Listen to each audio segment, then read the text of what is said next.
So for one user, either in downlink or in uplink is the same, that you send one transfer block in one subframe, unless you have spatial multiplexing in MIMO. I mean, MIMO, we touched upon in the last semester, that there's an antenna techniques where MIMO have uh,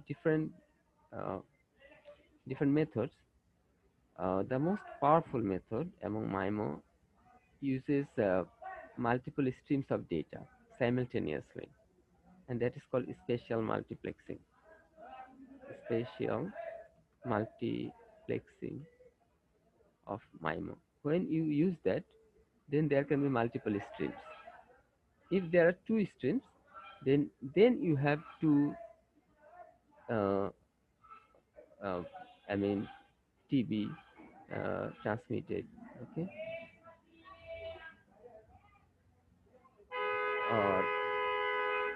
or if you have four streams on MIMO, that's possible with 4 by 4 MIMO, 2 by 2, uh, what is that, 2 by 2 or 4 by 4 antennas. So if you use 2 by 2 antennas, you have two antennas at both ends, then it is possible that you have two separate streams on MIMO. If you use 4 by 4 antennas on both sides, you have to have four antennas. Okay, so then please look at the chat box. I wrote down 2 by 2. 2 by 2 means you have two antennas on both sides, transmitting and receiving. 4 by 4 means you have four antennas on both sides. So if you have 4 by 4, then four separate streams are possible. 2 by 2, so two separate streams are possible. But that depends on the multipath environment.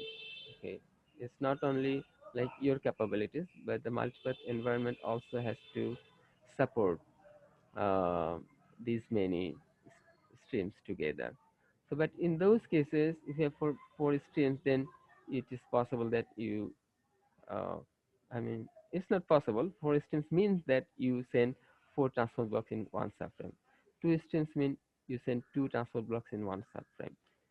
Okay, but unless you have that much capability, you have one transport block in one subframe. Okay. Uh, Now, in one subframe, we know that the user may be allocated resource blocks at a number of resource blocks he may be allocated, and they may be scattered at different frequencies. But they all together, that's how you map them in the physical layer. You create the transport blocks. The resource blocks are used at different locations in the physical layer. But in the MAC layer, the MacPDU is generated in one subframe and it is forwarded to the physical layer. The physical splits it into resource blocks. Okay, so one MacPDU, one transport block is split into different resource blocks and then transmitted. So Mac doesn't know about this resource block formation. He just forwards the transport block, which has some Mac level headers, which we call Mac control elements and all that. Um, and that's true for both downlink and uplink. Now, this Mac also handles some packet retransmissions we are discussing. So, if a Mac video, at the receiving side, when you find that, the physical layer again combines the resource blocks and create the Mac video, reproduce the Mac video, and force to the Mac layer of the receiving side. Please let me know if you don't understand anything. Then the receiving side MAC layer will check whether or not it is correct. If it is correct, then the receiving side will send some ACK. Okay.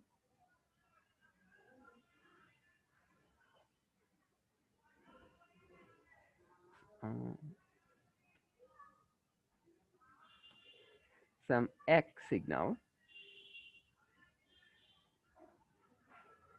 uh, which is,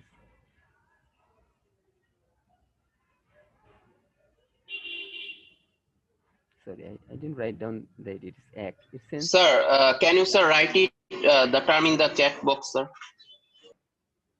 okay, I will.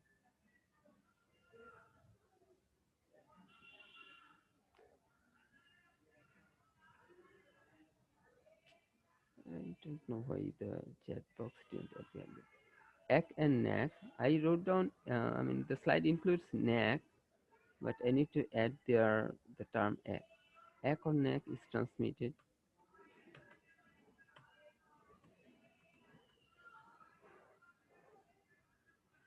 as feedback from the receiver. So the receiver sends feedback, ACK or NAC, depending on whether or not the packet has been correctly received or not. Okay. Uh, so if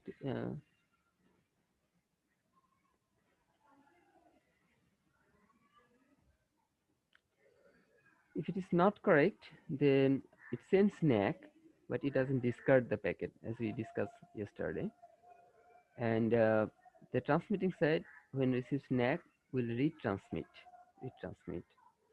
the packet, and the receiving side will soft combine the earlier one and the new one. If it fails again to recover, then it will again send NAC. So second time retransmission will take place, and a third time. So at the maximum, 3 retransmissions are allowed. If it succeeds after the third retransmission, if it succeeds to recover the MAC-PDU correctly, then it's fine. Okay, you are done there. If you are not, if you again fail, okay, then MAC doesn't work on it any longer. Okay, MAC stops working on that. Rather, I mean, upper layers will take care of it. And what is that? The next upper layer is RLC. So MAC, uh, a number of, I mean, when it downwards, I mean, RLC forwards the RLC PDU to MAC, which is the MAC SDU, and MAC creates MAC PDU. Usually, a number of MAC PDUs will be created from one MAC SDU. So RLC PDUs are larger than MAC PDUs. So on the receiving side, a number of MAC PDUs will be combined to create one RLC RLC PDU, and that RLC will find that, well, this RLC PDU is not correct. Maybe just because of one or two wrong MAC PDUs, but it just finds that my whole MAC RLC PDU is not correct. Okay, it will check the correctness. So it will request the other, the transmitting RLC side to retransmit the whole RLC packet, which is large, the whole RLC packet. So that is the more bandwidth consuming, and also the correction procedure is then delayed.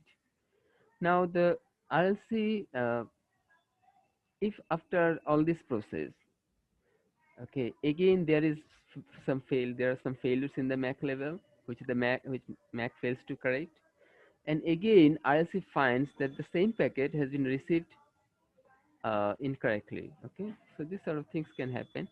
So RLC can again stop working on that and leave it to upper layers. So then it comes to, I mean, TCP finds that, well, my TCP packets are not correctly received. Okay, it checks correctness. You know how it does that. So TCP will request retransmissions. Okay. Now, what happens if TCP also fails? If TCP tries to correct, I mean, all these things, all this, I mean, extreme level of failures can occur if your connection is too poor. So if it happens that your TCP also fails to correct, okay, then what happens? Uh, you have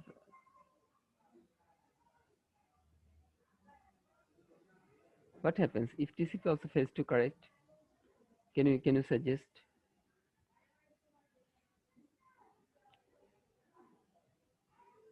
Look at the retransmission procedures. Okay, I have it in three layers. But when TCP also fails, what will happen? Any idea?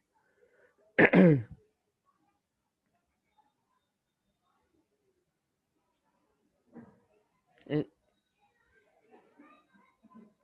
yeah, you're awake, right? Yes, sir. So, well, if it is a error sensitive application, okay, and I mean this incorrect reception will not then be tolerated.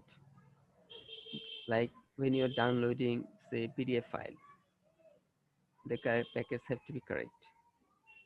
So the receiving side application finds that my packets are not correctly received, and it does not accept these incorrect receptions, and so you will not be able to open the PDF file after, I mean, the completion of the download. It says that the file cannot be opened. Okay, have you experienced this kind of things? Yes, sir. Okay, Yes, sir. yeah. So that means, however, if it is error tolerant applications, then the application will work with it. In fact, in the case of error tolerant application, TCP doesn't work. I mean, you have then well, you don't, in error tolerant applications, you have the retransmissions only at the MAC layer. That's it. If you fail there, you live with those, without those packets. Some packets are failed, just leave them out. Ignore those failures. Work with whatever packets are left. So this is done for error tolerant applications. Okay, you know what they are. Last year, I mean, the last semester we covered like voice or, you know. So you, when you are talking with someone, some voice packets are frequently actually lost or not correctly retrieved, but you human uh, precision level cannot even detect. Or in video, live video, some packets may be lost, not correctly recovered, but human precision cannot detect. So ignore. Uh, but if there are too much errors, then it's differently handled by the application. Okay, so up to a good level of wrong detections, it still keeps working. So in the case of uh, error tolerant applications, okay, there is no retransmission. Look at the line. I am moving my cursor. There is no retransmission except from MAC. Only MAC will perform the retransmission. MAC doesn't care whether it is error tolerant, I mean, or error sensitive. It works the same way for all different type of applications. But RLC works in a mode which is called unacknowledged mode, unacknowledged mode. So in this case, it does not acknowledge the reception. There is, I mean, it doesn't send a feedback to the transmitting side. Unacknowledged mode means there is no acknowledgement. This type of acknowledgements, feedbacks are called acknowledgement. That's why you used ACK or NAC terms. So there is no acknowledgement, there is no feedback from the receiving side. But if it was error sensitive, then also operates in acknowledged mode, AM. In this mode, in this case, those acknowledgements occurs. It corrects the packet if it is incorrectly received. Now, this also TCP does not work when it is error tolerant. Instead of TCP, UDP is used. At this layer, UDP is used. Okay. However, UDP is sort of incomplete. It does not have like synchronization, all these things, and I mean it is not completely supported. Okay, it is UDP is too simple. If you have, if you did you also cover UDP in that course? TCP, when you cover TCP, was UDP also covered? No, sir. Okay, but let me tell you, UDP is very simple.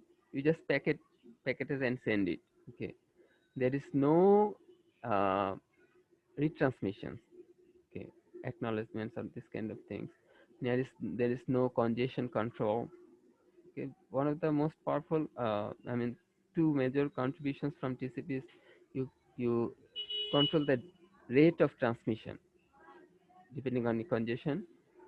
You detect the congestion level and control the rate of your transmission, and also you uh, correct the data retransmission using retransmission. UDP doesn't do any of thing, but for proper synchronization, you also need at the application layer another protocol, RTP. So RTP and UDP together can handle, okay, all everything without the retransmissions. So RTP UDP works together instead of uh, I listed it somewhere.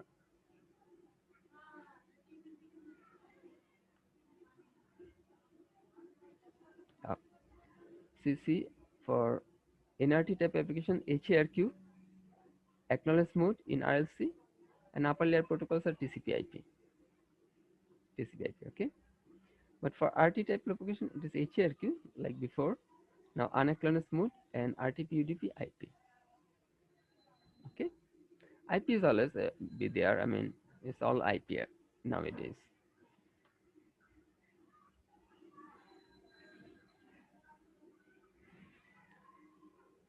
Okay, and there is a comparison that I mean, uh, when you are able to transmit correct at lower levels, then what the advantages are? Like if you can correct at Mac, definitely you are in a better position. If you fail there, else you will take care. Then little more burden, additional burden you have. If you correct at TCP, it's corrected, but with some additional bandwidth consumption or with some delays. Okay, so it's preferable that you cover. So that is the um, advantages. Now, if we compare with the 3G system, in the case of 3G, in the RAN part, we know that they have additional node RNC, and the base station executes only physical layer and MAC layer. Upper layers are executed in RNC. Okay. Um, so that is uh, I mean that increases delay, and I'll tell you. So this, I mean, LT implements everything here in the eNode B, so that is more advantageous. So these advantages I have explained here. It's actually about HSPA. HSPA. EMTS does not this correction. Okay. So when you have HARQ uh, reaching the three retransmissions, okay, the maximum limit. Uh, the I mean MAC layer can readily notify the RLC, okay, that I have failed, and RLC will retransmit. Okay, so this is uh, faster in the case of LT because you have both RLC and MAC implemented at the same node. Okay, so you can notify RLC right away, and RLC will retransmit, so it is quicker. Secondly, uh, the buffer, okay, uh, can be the same for RLC and MAC. The same sequence number and reception buffer you can use because you have RLC and MAC implemented at the same uh, location. Uh, so, and the reception buffer can have some saving in space. Okay. Uh, but in the case of HSPA, you need separate reordering. Using sequence number, you need to reorder. So you have to done it separately at RLC and MAC layer, okay, in separate buffers because you have them managed separately in two different nodes. So these are the just disadvantages with 3G. Questions? That's the last slide on this part.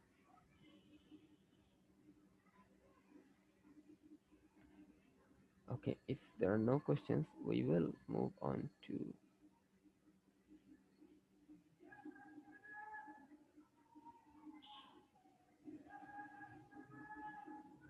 these slides I uploaded yesterday.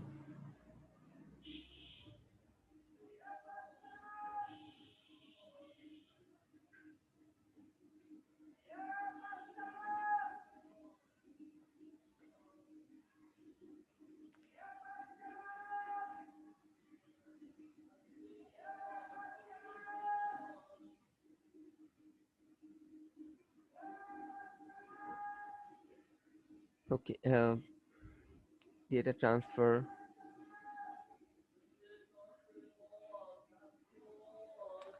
Now, okay, somebody saying something.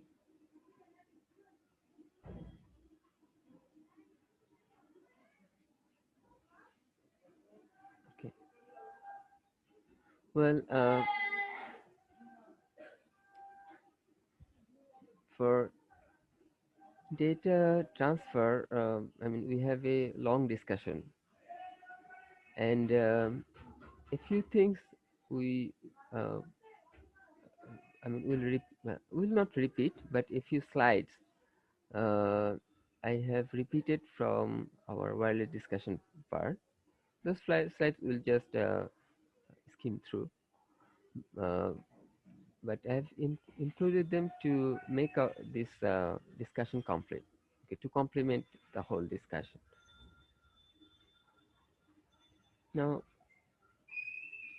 this thing we actually discussed in the last semester that um, the the radio resources are fixed, and you have to allocate them to different users in the cell, considering a few things.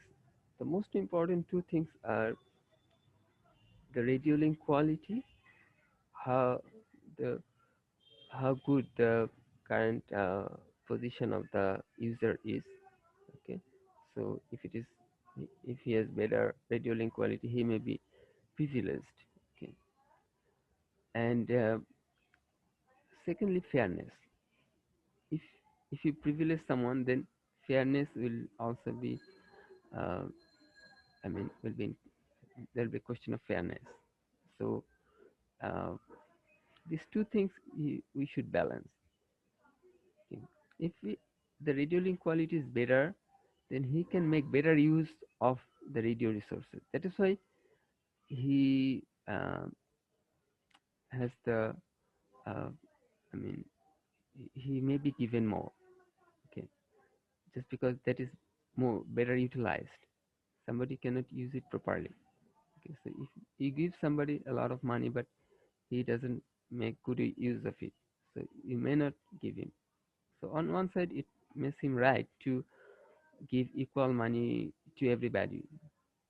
Okay, but if someone makes good use of money, then he may be given more. So both points are valid. So that's why uh, this say round robin.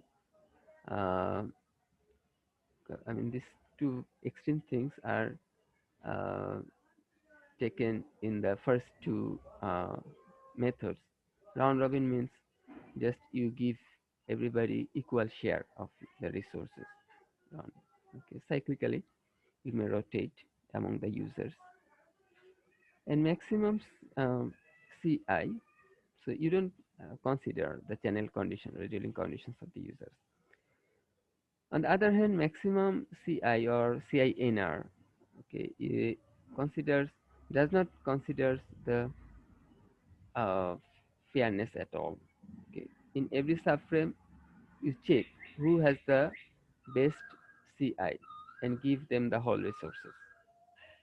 Okay, so uh, none of them have is properly balanced. Rather, proportional fair is a balance between these two. Is a good balance between these two. There are many other methods too, like a dozen of methods available. But proportional fair is one of the good balance between these two, where you proportionately increase the amount of resources for a user if he has better CINR. Okay, check the CINR of all the users, and proportionately you give more resources to the guys who have better and better CINR. So that's so in this proportional fair method, I'm not writing down the equations, but it checks over. There is a window, sliding window. Okay, maybe say if it is 1,000 subframes long sliding window, then this sliding window keeps moving.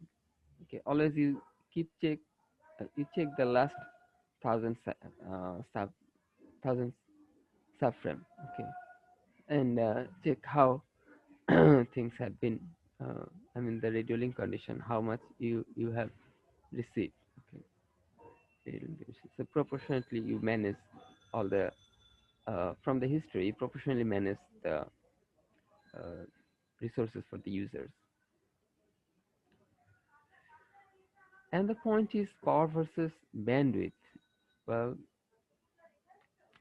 sometimes you may get power limited, sometimes you may get bandwidth limited.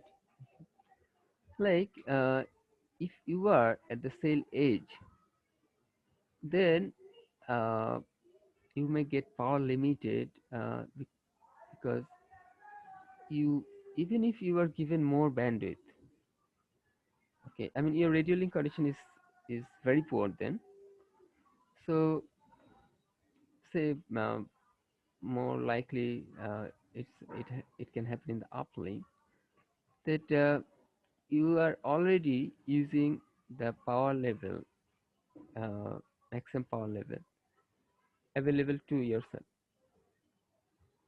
So as you uh, even if you have more resources, as you try to use them, the overall power level, okay, for the for your transmission, power density gets lower. Okay. This is called power spectral density. I'm writing down the term. Power, sorry, power spectral density, PSD. Oh, sorry. Okay, power spectral density. That what you are using some level of power, and at the cell edge, you actually are using I mean, say the power level you need. Say you may be using say uh, 20 resource blocks, okay, for uplink transmissions, and your power level, whatever power you have, is barely enough for transmission over 20 resource blocks. Now, this 20 resource, if you find out the spectral density of power over the 20 resource block, over this frequency range, okay, then you may be say using 1 megahertz. So over this 1 megahertz, the power spectral density, whatever power you have, that will be distributed over the whole transmission bandwidth. So that is the power level you have per hertz is called power spectral density. Okay. Your transmission bandwidth, um, and you have to divide your power by your transmission bandwidth. Then you get power spectral density, your power watt per hertz. So that is barely enough uh, for whatever maximum power you have for transmission. Now, if you are then given additional bandwidth, your power spectral density gets lower than necessary, and so you don't get uh, uh, any significant improvement in your data rate. So although if you are given more bandwidth, that doesn't help you much. So that is like you are already power limited. In terms of your power capability, you are already you have got limited. Okay, more bandwidth you cannot handle with whatever power you have. So this type of condition you may face in cell edge areas, and so that is called. Okay, give me a second.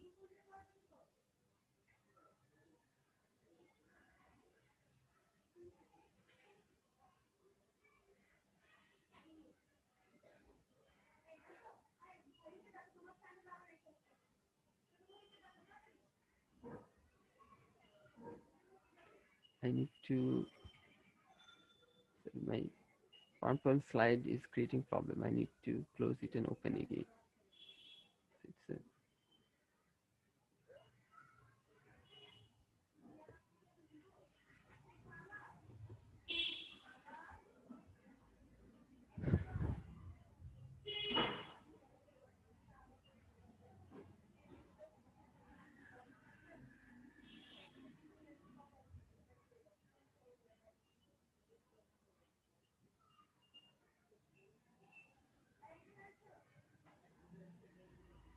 but so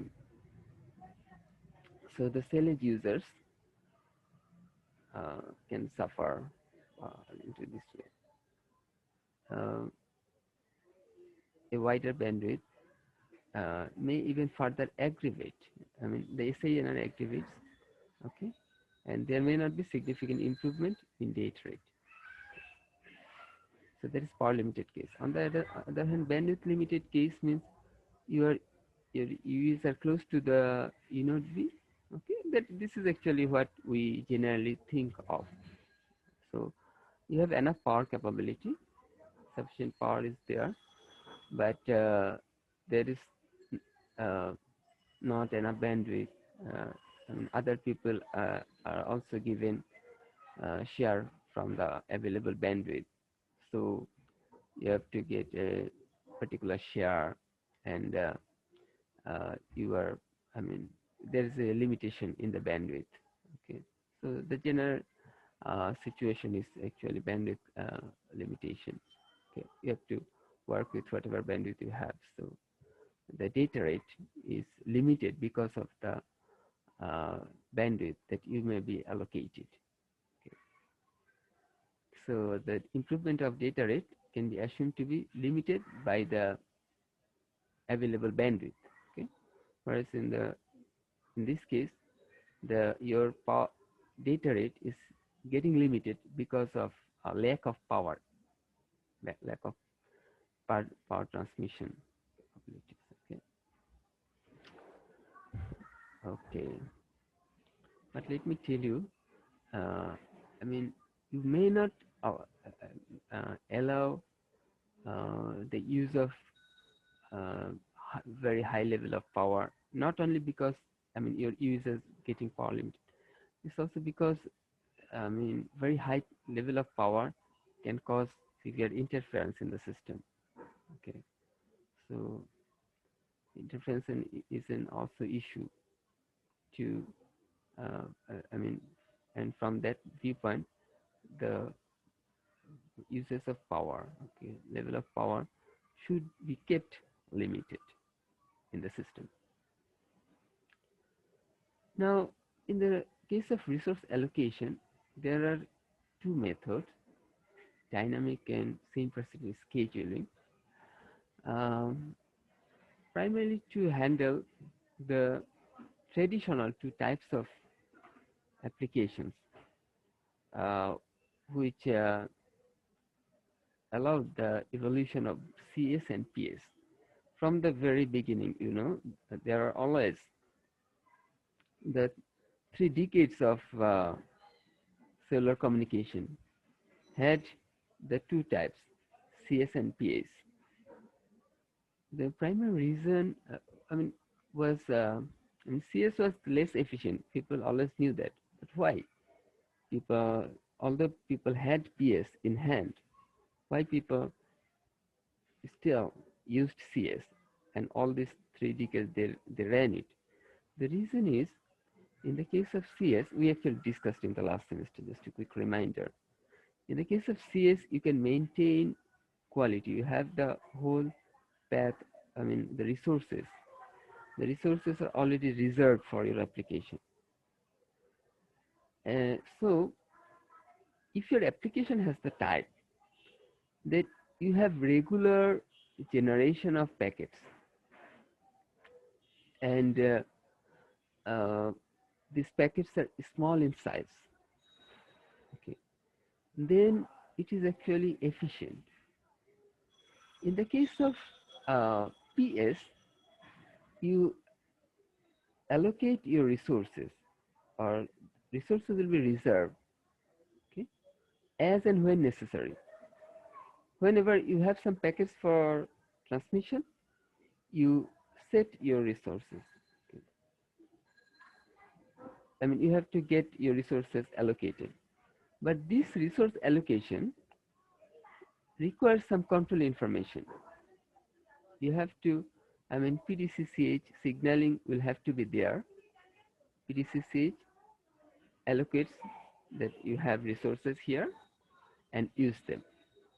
So this PDC's control signaling is some overhead, and that you have to use every time you have some packets to transmit. Well, but you have a regular generation of packets. You don't miss normally. So why bother using this signaling overhead on PDCC? That's the consumption of bandwidth too, this PDCC signaling. Okay. If you really are sure that you will have general packets, also you send some small packets, only a small size of data you send, but regularly.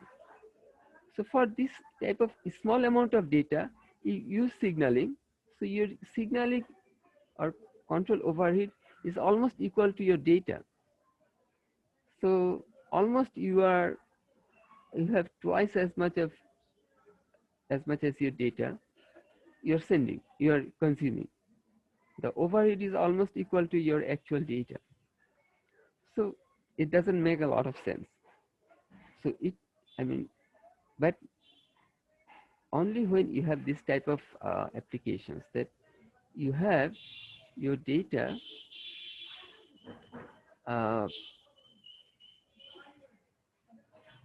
I wrote it somewhere.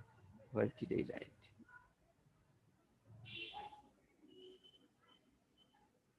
Okay. So when you have small and predictable and periodic payloads like VoIP, voice, regularly generated, and you know that they'll be generated predictable and a small amount of data, then that CS is more efficient. In the case of CS, you just reserve the resources. That this amount of resource I need. So every time you don't have to use the control signaling. Right in the beginning of the session, you use the control signaling, and that's it until you terminate your session, until the voice call is over. So the control signaling overhead is not required. Okay? So CS is so for voice. Uh, CS is more efficient, accuracy, but CS is not available with LTE. I'm sorry, but the battery of my laptop is running low. I'm not sure how long I can run. Okay, I mean I still have load shedding. So in case uh, suddenly uh, I mean suddenly we get cut off, please pardon me. And then we'll try to cover these things in the next class. Okay, but we may get cut off suddenly. I'm just telling you. So this is why some semi-persistent scheduling is facilitated uh, in LT. Okay, we don't have CS, but we have semi-persistent scheduling. In this case, what is done? PDCCS tells that I'm giving you resources here. At this interval, it also gives some intervals that at every um, I mean regular interval, you assume that this many resource blocks you will be allocated, and that is true. I mean that is done for both downlink and uplink. Okay, that can be done for both downlink and uplink. That this many resource blocks at the same frequencies, and the same number of resource blocks are allocated, and at some regular intervals. So it gives you the interval, it gives you the number of resource blocks, and at the same frequency. So same person scheduling allocates that, okay, you will be allocated. So until it is deactivated, okay, you will be using those resource blocks. But also modulation and coding scheme, we have to notify. We know that the modulation coding scheme can vary. Okay, so it is also kept fixed. It also tells that, I mean, you will be using this fixed MCS. So in the case of normally, in normal allocation, it is called dynamic scheduling. So the normal one is dynamic scheduling, which you can use for, say, web browsing, or say, I mean, FTP download. So then every time in the PDCCH, you allocate that this many, I mean, these are the resource blocks you have, and you also notify the MCS, modulation coding scheme, okay, for those resource blocks. In the case of, so this is normal PS type applications, okay, you use dynamic, but the applications which used CS previously in 2G or 3G, okay, basically it's voice. So in this case, people now use same person scheduling, where you uh, allocate some fixed MCS, some fixed resource block, number of resource block at some fixed location, and at regular intervals they will be allocated to you. Okay, so control signaling is sufficiently reduced then.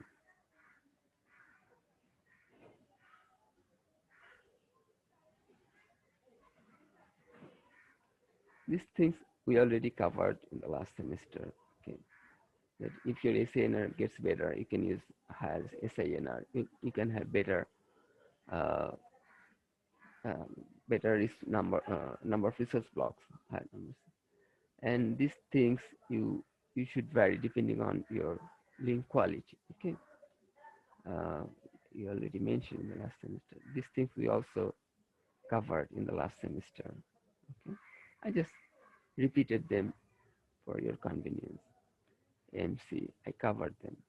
MC selection depending on CQI for downlink data transfer. Okay, so there are 27 MCS levels, but 15 CQI levels. Somebody.